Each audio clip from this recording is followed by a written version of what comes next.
What's up, Ali Squad? So my hair is growing. I actually got my eyebrows done yesterday. They said it's a little thinner, like not thinner. It needs to grow more hair, but I wanted to give you guys an update. We actually had to skip this cycle because the hormones are not out of Odessa's body yet. The HCG level is like slowly going down. It's actually quite annoying. So when she got the DNC done, that was May 30th, and 10 days after that, they did a HCG test. They did a beta test, and it went down to 400. It went from 33,000 to 472. And then they did another HCG test a week after, which ended up being 117. And then a week after that, they did another HCG test, which ended up being 27. Then Odessa's menstrual came down, I think the 26th of June. And so the doctors brought her in because they said, when you get your menstrual, call us because we need you to take blood tests and we need to make sure the HCG level has completely gone to zero. So she went in on Monday, did another beta, came back 11. So it's like, I feel like it's kind of like tormenting us, like slowly dropping. And I would have thought like, okay, it's 27, it might be gone, but no. So now July 6th, she has another beta, but because they want to start the process on the first of each menstrual, they have to skip this whole cycle. And then when her next cycle comes, then they will try that cycle. Like start from the beginning, taking blood tests, doing the sonogram and all the other stuff that I have mentioned in other videos. Because there's a lot of things they have to do. They have to count the follicles. They have to check the uterus to see the shape of the uterus, to see if anything's going on, if everything's all right. They have to take blood tests. They have to check the uterine lining and all this other stuff, and it happens within those days. I think from day 5 to 8, they do something else. I don't remember. But it's a little frustrating because we were hoping this cycle, but what I had done, when I done some research, I found out that when you have a DNC, it takes about up to 3 months for your cycle to go back to its normal way. Because what happens is when you do a DNC, it takes out the whole uterine lining. So basically you have to build up your wall from scratch, because when they do that suction and everything falls out, you have to start your uterine lining all over again from scratch, which I thought that's the way it was, but I guess not, because of the way her body is acting. I mean, she is, the menstrual is acting like normal, somewhat is not.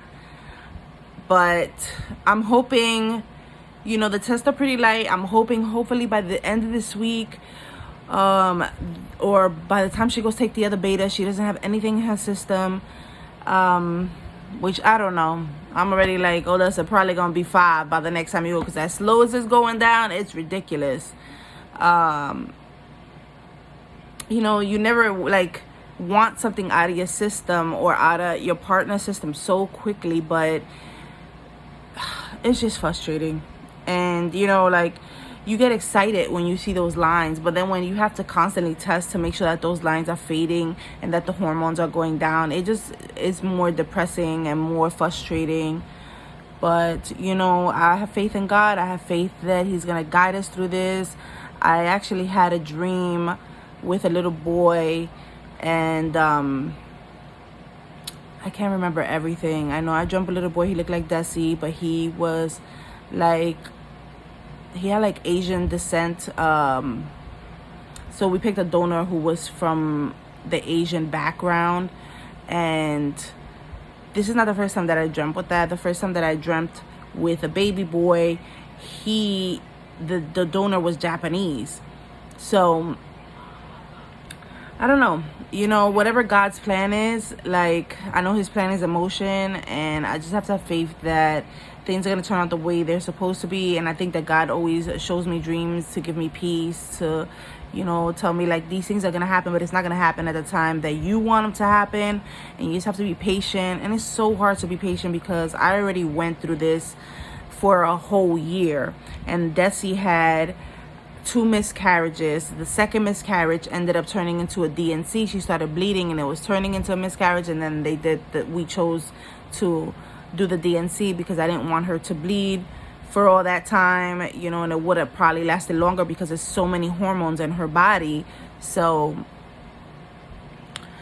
you know, you can't go back. We already did what we were gonna do. So,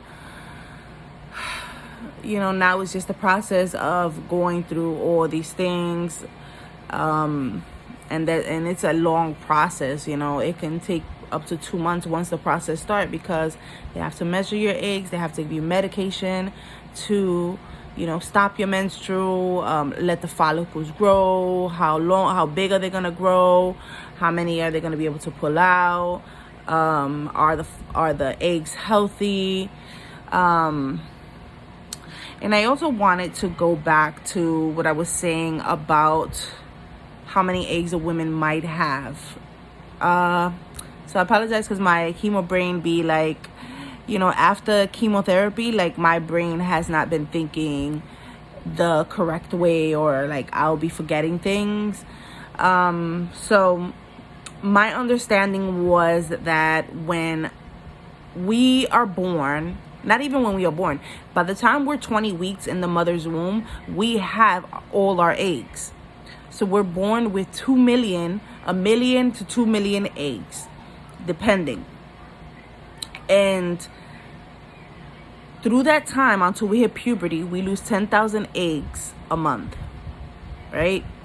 And then once we hit puberty, we lose 1,000 eggs a month, but only one matures. But we lose all the rest of those eggs. Yeah, that's how, you know. But I was reading also that time that you're 37, 38, you have like probably 25,000 eggs left. I thought it was like 300 or 400, but I guess, like, you know, sometimes when you do research, there's different types of research.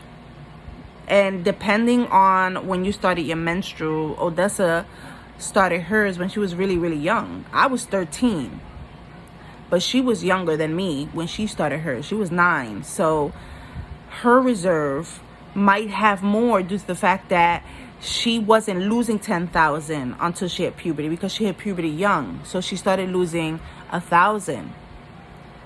But, you know, we do lose a lot of eggs, and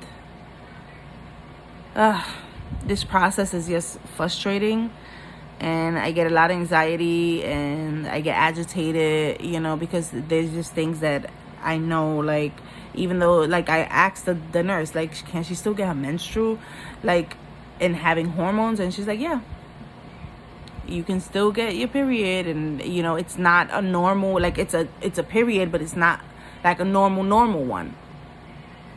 So let's see next month. So thank you guys for watching, and I hope you enjoyed this video.